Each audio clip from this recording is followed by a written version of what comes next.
గోల్మాల్ అంతా Golmaal. Welcome to Golmaal Tollywood. Pawan Kalyan పచ్చి మోసగాడు మాత్రమే కాదు, తెలివైన చీటర్. కొంతమంది వెనకున్నారని మంచితనం ముసుగులో జీవితాలను నాశనం చేస్తున్నాడు అంటూ నేషనల్ వైడ్ గా పవన్ కళ్యాణ్ పరువు తీస్తున్నాడు కమల్ ఆర్ ఖాన్ అనే బాలీవుడ్ క్రిటిక్. సర్దార్ గబ్బర్ సింగ్ హిందీ రైట్స్ కి సంబంధించి డిస్ట్రిబ్యూటర్ ని 8 కోట్లకి పవన్ కళ్యాణ్ ముంచాడట.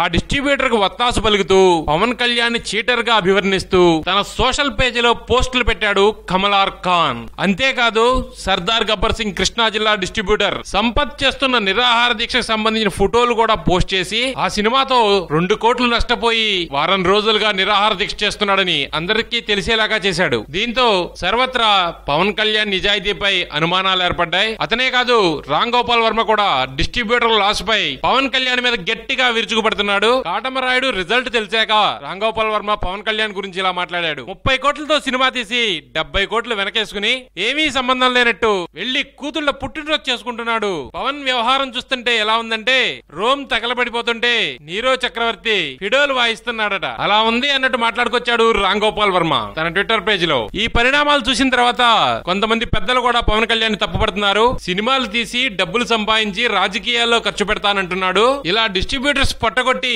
జనాలకు పెట్టేదేంటి, ఇదెక్కడి న్యాయం అని మాట్లాడుకోవడాలు వినిపిస్తున్నాయి. ఈ విషయాన్ని పవన్ కళ్యాణ్ గోల్మాల్ వ్యవహారంగా కొట్టిపారేస్తాడో, నిజంగా ఏదైనా పొరపాటు ఉంటే సరిదిద్దుకుంటాడో వేచి చూడాలి.